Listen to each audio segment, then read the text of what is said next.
to do this, this particular action, yes, to carry it out, send his nominees to the members of the National Assembly for scrutiny.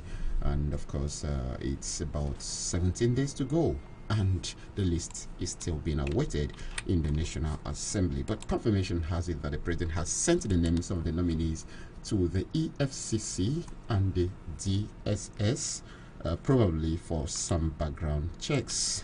And I'll be asking you this morning what you make of that. Is it a step in the right direction or not? I mean, I can't remember the last time I heard about this, sending names to the EFCC and the DSS. If you ask me, I would say that this is a very positive step in the right direction, of course, sending the names of the nominees for scrutiny. And that depends only if the EFCC and, of course, the DSS and maybe the ICC, yes.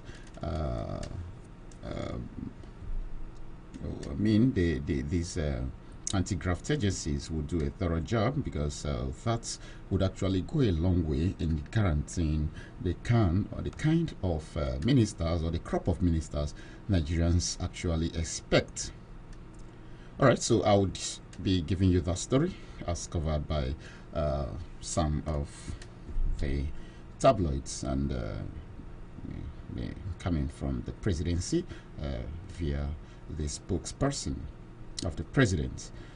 So I'll be giving you a breakdown of that. But before I do, remember, you are going to be my guest this morning. You are going to be that special guest, as well as my listeners. So you shall be contributing on this topic this morning when I open the phone lines. But don't also forget that you can join us live via the social media handles on Twitter, on YouTube, as well as Facebook, all at Boss Radio 98.9 FM. Yes, Boss Radio 98.9 FM. And there you'll be part of the discourse. So you can join us from any part of the world. You can drop your comments and, of course, make your contributions. But remember, we have to stick to the topic this morning, which is, of course, on President Tinubu's action of sending the names of the nominees to DSS and EFCC as National Assembly waits. Yes, the National Assembly is actually awaiting the names of these nominees, but we, of course, heard reliably that the names have been sent to the anti-graft agencies for some background checks. And we are asking, is it right or wrong? Do you think so far that the President Bola Ahmed Tinubu's administration is getting it right or not, following some of the steps so far? The president has actually clocked over 40 days in office. He was sworn in on the 29th of May 2023. That's about a month plus, going to 2 months now. And so far, he has made some, undertaken some policies, and of course made some decisions. And of course, we must also congratulate him on his election. I think that was yesterday, as the chairman of the ECOWAS, as the Economic Community of West African States. Yeah, congratulations to the president, and of course to the people of Nigeria on that laudable achievement, bearing in mind that he is the newest entrant into the authority of heads of states and government. Yes, because he's the last president within the West African sub-region that would have been elected, and he eventually emerges the chairman of that commission. But that's not the point this morning. We are looking at his action of sending the nominees, the names of ministerial nominees, to the to the anti-graft agencies, the DSS, and of course the EFCC, for some kind of background checks, probably before sending their names to the National Assembly. The practice has always been you get your nominees and you send to the National Assembly, whose responsibility it is to kind of scrutinize the names and approve, if need be, or reject, as the case may be. But in this case, the president decided to send the names secretly first to some of these anti-graft agencies to be sure that they are corruption free. Hopefully, I think that's the point. Then before forwarding their names to the National Assembly, and I'm asking what you make of that. What do you think is behind that? Wouldn't the National Assembly have done a neat job by scrutinizing these nominees? I mean, these people that would serve the good people of Nigeria. So we're asking what you make of that action of the president. But let me give you some kind of background check on that. I mean, some kind of background information. All right, so yeah, the news is that the ministerial list has been, of course, it's been expected at the National Assembly, bearing in mind that the president has clocked over 40 days in office. And law is, of course, law has it that the names of these nominees ought to get to the National Assembly within 60 days after taking the oath of office. Yes, that's what it means, and of course, that's going. If you take of your mix, if you take your if your calculations are right, you see that it's remaining barely 18 days for the 60 days to expire, and the list is still being expected, even when some state governors have actually sent their commissioner nominees to their respective state houses of assembly, and these names also have been confirmed for some, and some is still undergoing some scrutiny. But that of the president is still being expected at the National Assembly. All right. Okay, and of course, some members of the National Assembly are hopeful that these names get to them in good time to enable them to do a thorough job. Okay. All right. So, but it was confirmed yesterday that the Economic and Financial Crimes Commission Department of the State Service and some security agencies were on the verge of completing their mandatory checks on the list. It was gathered that the Department of State Service and the members of the Presidential Strategic Team were running final checks on the people who had been listed as possible ministers. All right, some sources said the list will be released very soon. Okay. All right, so do you think the president is delaying, or is he really taking his time to get things right in this country following this and maybe some other policies and actions of the president since the inception of this administration? That's what we shall be looking at this morning. Remember, you can go ahead to drop your comments via social media handles. If you can, on Facebook, on Twitter, on YouTube, all at Boss Radio 98.9 FM, or were to be part of the discussion this morning on people's democracy. Okay, so let me also get a couple of information. Okay, so we'll have all right, so I think at this point let me allow you to ventilate on the topic this morning: the sending of the list to the EFCC and the DSS. Do you think it will help in curtailing the crop of will I say corrupt officers we've had in the past? Because in some of the past administrations, we had cases where some ministers and, of course, appointees of the president were involved in one scandal or the other, especially as it has to do with misappropriation of public funds. Just recently, you may have heard that the High Court issued an order that the formal administrations of Umaru Musa Yar'Adua, Goodluck Jonathan, Obasanjo, as well as Buhari, to account for the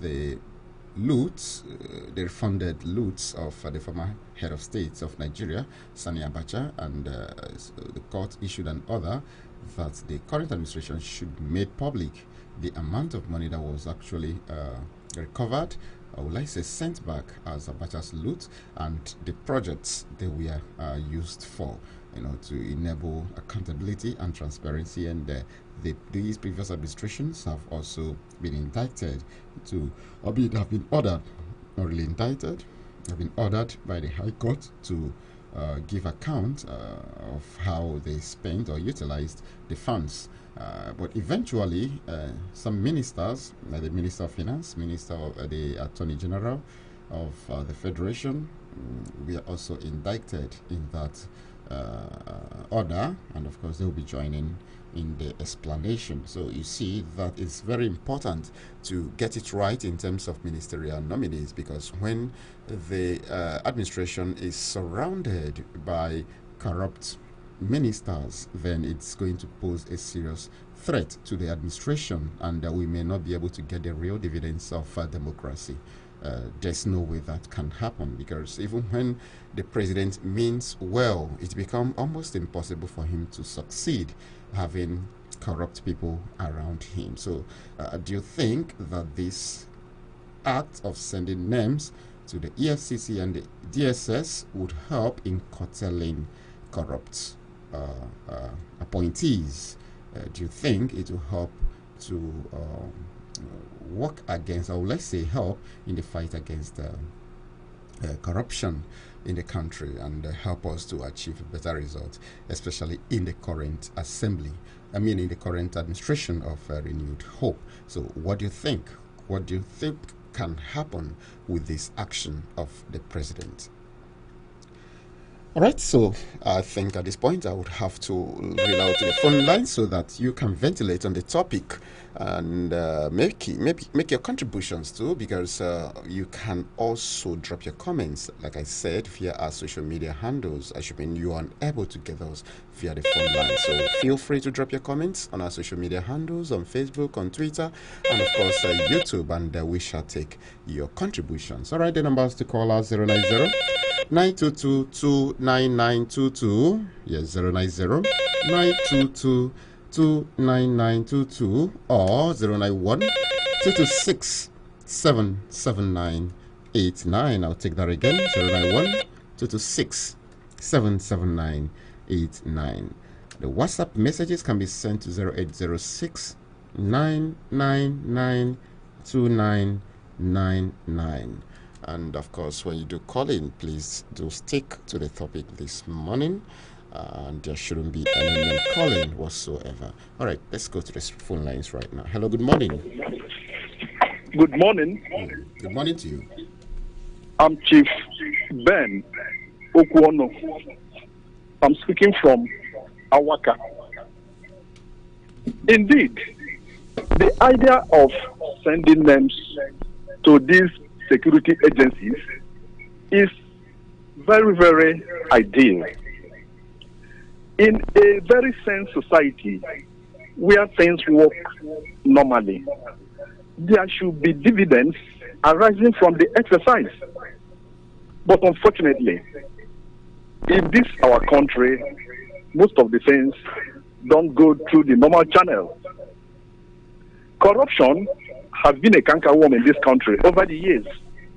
And if you reflect, you will see that most of the corrupt cases that were brought before the EFCC, ICPC, Nigerians never saw the end of such investigations. It begs the question now, if at the end, so-called clean people are appointed, because it will be very difficult to come across a good number of politicians in this country that have very clean bills. That's the truth. But then, I enjoin EFCC and DSS to do the needful. Let them give us what they feel should be the best for now, because Nigerians are quite expectant. We hope this country will go forward, having suffered the past 8 years the DSS, EFCC should, as much as possible, sieve the chaff from the wheat. That's my take. I'm Chief Ben Okwono from Awaka. All right, thank you very much, Chief Ben Okwono, for your contribution. Yes, that has actually been the challenge, facing one of the challenges facing the country. Corrupt leaders, corrupt appointees, and like I did say, most times the president, the man at the helm of affairs, might mean well, but the appointees might be doing one thing or the other to undermine the efforts of the main man, and that becomes a challenge, just like we've recorded in some previous administration, that of Goodluck Jonathan, that of Muhammadu Buhari, and right now Tinubu is trying to set a record. So what is going to happen should the EFCC and DSS complete their background checks? And of course, it doesn't end there, because we also hope that the National Assembly will do their job, or will do its job rather, because it behoves on them to give Nigerians good, let's say, yes, good people. People who are credible, people who are, devoted to the Nigerian project, people who would stop at nothing at ensuring that the generality of the Nigerian people get the real dividends of democracy, and there are lesser or even no corruption, as the case may be.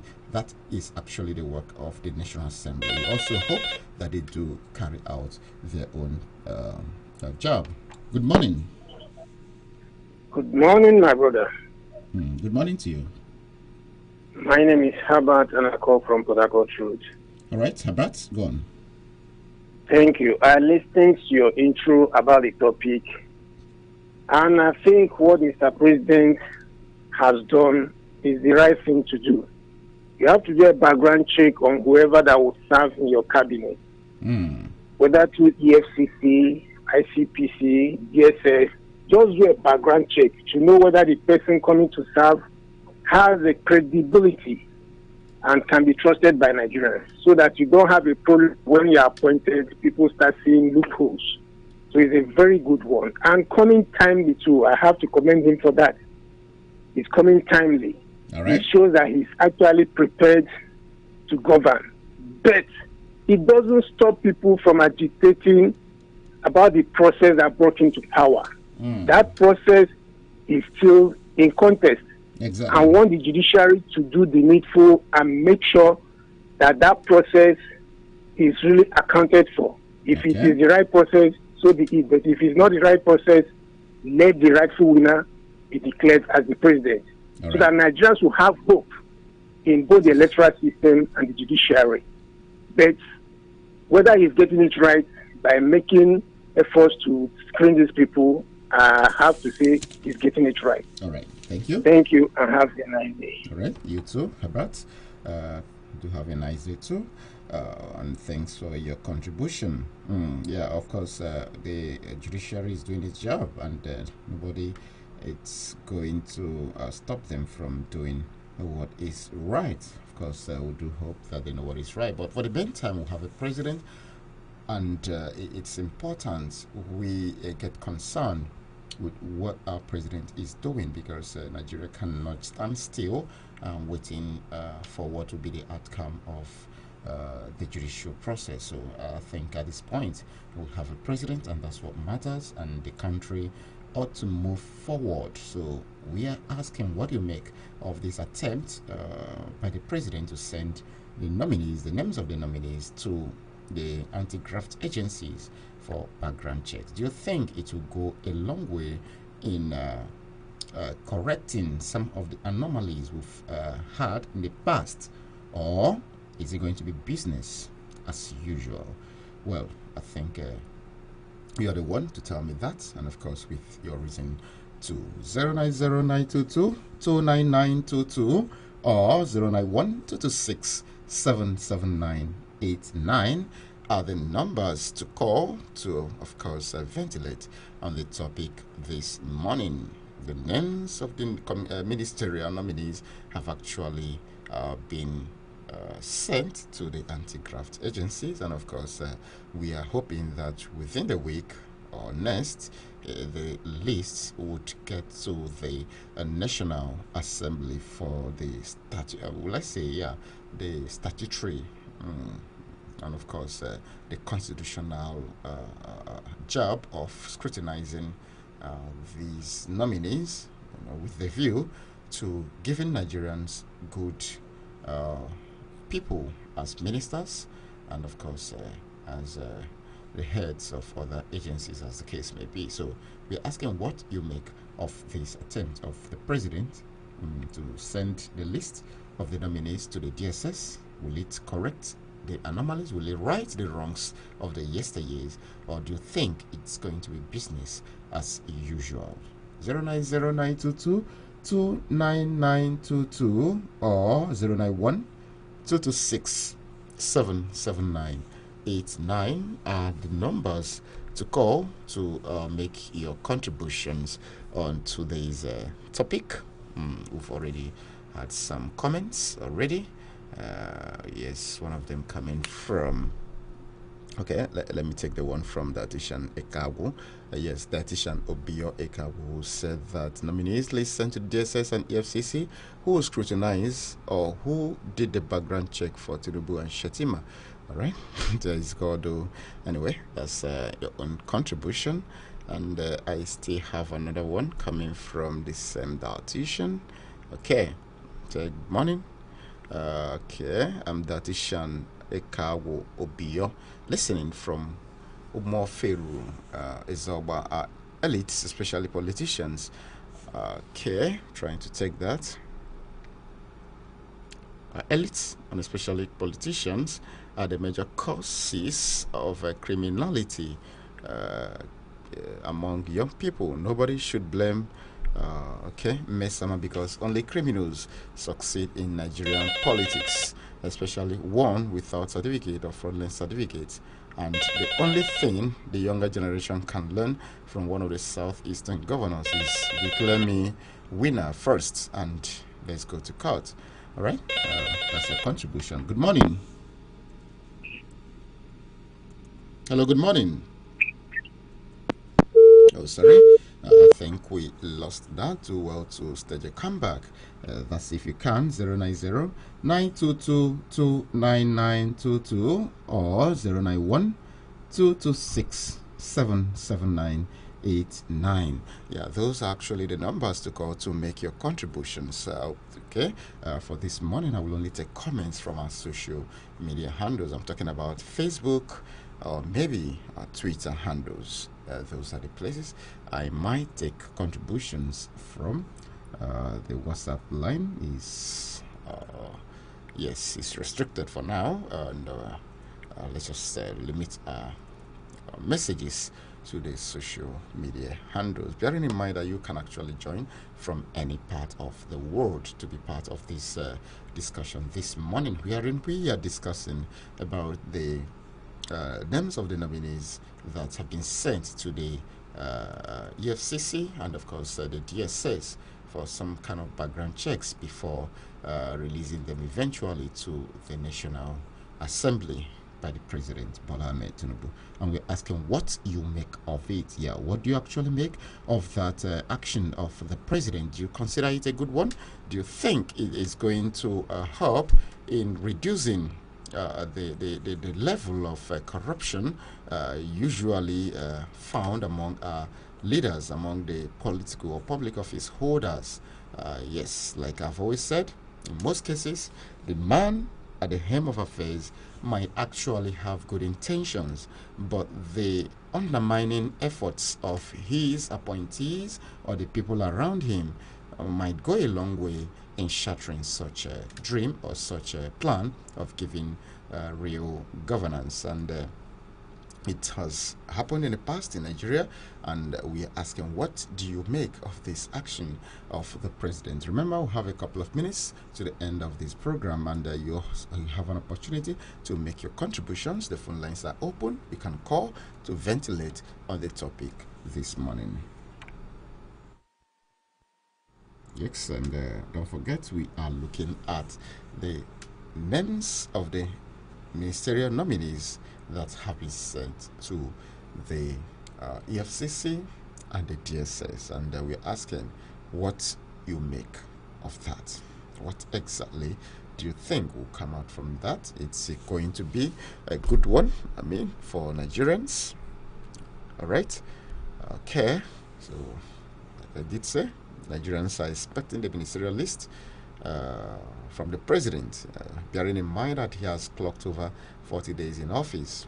And the law stipulates that he ought to submit this list within 60 days after taking the oath of office. Yes. And having less than 18 days to submit his cabinet list to the National Assembly as recommended by the Constitution, many Nigerians, as well as the lawmakers, are anxiously waiting for the list of ministers and who would help to deliver the president's agenda. Remember, that is the renewed hope, the government of the renewed hope. That's the agenda of the president. And so we're asking how we are going to renew this hope. Will it be with corrupt appointees, or will it be with sound technocrats that would help to bring positive ideas that will move the country forward? All right. So some people have actually said that the list is been delayed because it ought to have gotten to the president by now, who promised that he was going to hit the ground running on the 29th of May. So we expected that at least by now he would have hit it running by making the list of his nominees available to the National Assembly. But our hope is not lost because he is still within the time frame, as some people would say. But it is confirmed right now that he has sent the list to the Economic and Financial Crimes Commission and, of course, the Department of State Service, that's the DSS, and some other security agencies who are at this point completing some checks on the list sent by the president. Yes. So that's actually what we are looking at this morning. Okay.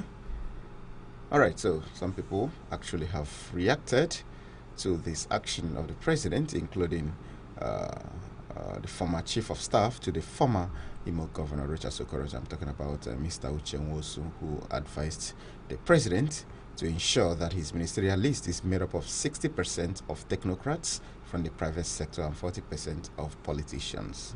This is actually a good one. 60% of technocrats from the private sector and 40% of politicians. I think that's a good one, because if we are able to have technocrats, definitely things will go very well. Things definitely will turn around for good, because that's what the country needs at this point. Technocrats that would bring innovative ideas into the polity, and of course make things to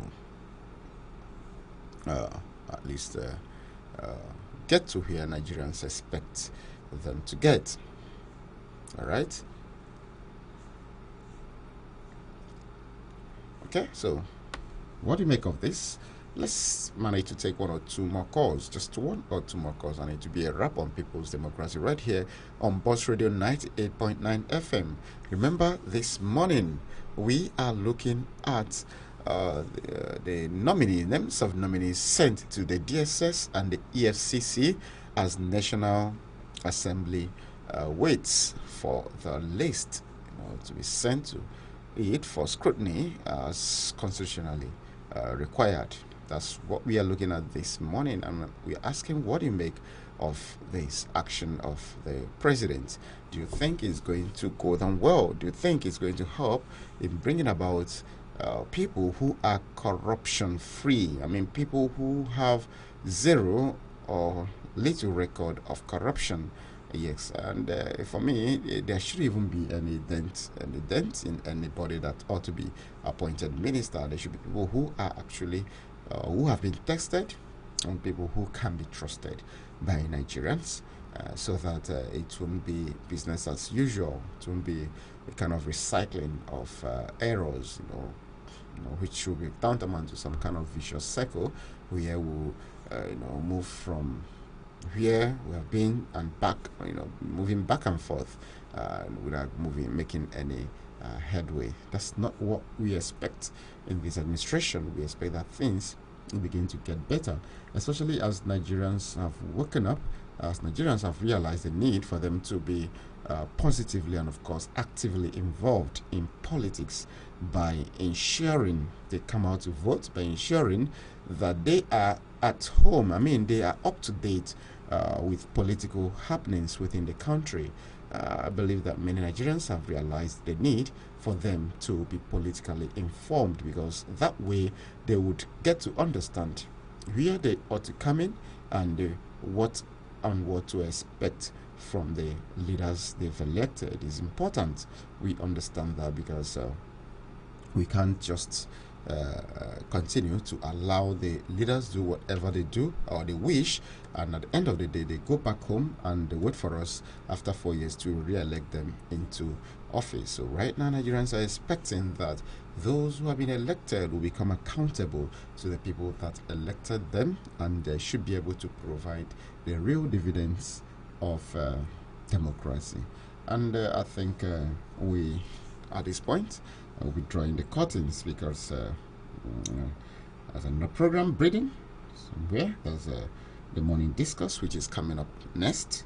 At this point, we'll have to round off to make way for the program. Okay, let's take this call. Hello, good morning. Hello, good morning, sir. Good morning to you. Yeah, good morning. My name is Steve Frank. That do call from Worsley out precisely. All right, Frank. Sir, yeah, happy new week, sir. I wish you the same. Yeah, sir. Yes, I like the topic you are treating this very good morning. But I have a question to ask to our leaders in the seat of authority. Are they there to serve us, or are they there to enrich their pocket? Yeah? I understand in the area that if you can't sacrifice, you have no business with leadership. Exactly. Because leadership is all about sacrifice. Of course. Sacrifice, service to the people. As he called to say, servant servorum. You serve to others, not to enrich, to understand. I pray that our leaders in the authority will understand that this life is all about vanity upon vanity. You have this, you have that. It's all about vanity upon vanity. Once you believe it and see it become your word and your enrichment. All right, thank you. I pray that one day Nigeria, my country, must be better, and Imo, my own state, must be better. As I always say it, Awo Gacha Nemo. All right, thank you very much, Frank, for your contribution, and of course for your call. I really appreciate your call and your contribution. Good morning.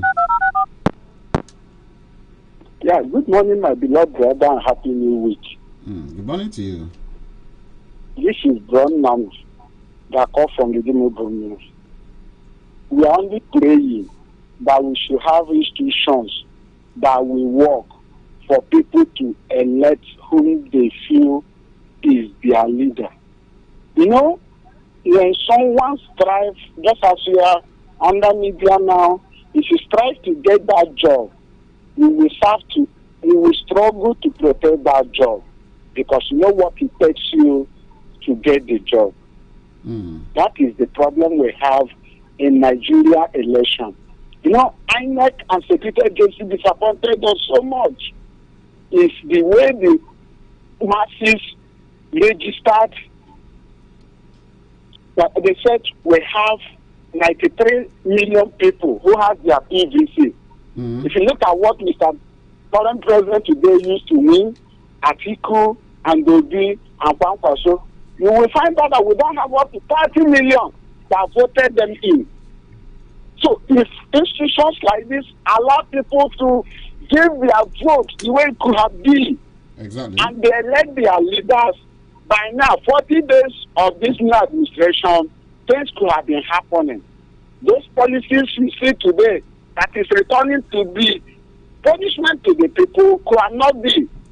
So we are looking up to them, but I'm still praying that we should have institutions that will allow the people's vote to count, so that when they come to demand for their rights, if they come to demand for campaign promises and the manifesto, politicians will wake up.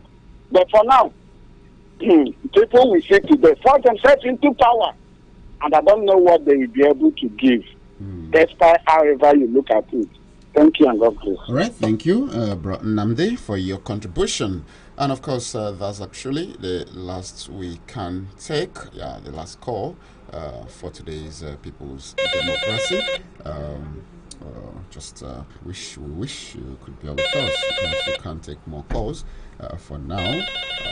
Time is actually running out, and we'll have to make way for the next program. So I want to sincerely thank all of you that called to contribute on the program. Wherein we talked about the names of the ministerial nominees that have been sent to the Efcc and the DSS and other security agencies for background checks, and what you make of it, and you call in to register your views on that. And thank you, and of course I wish you a very lovely week ahead.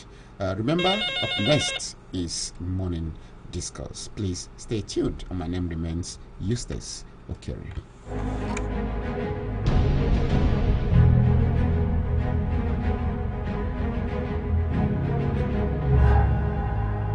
Where there's a boss, there is a law. We've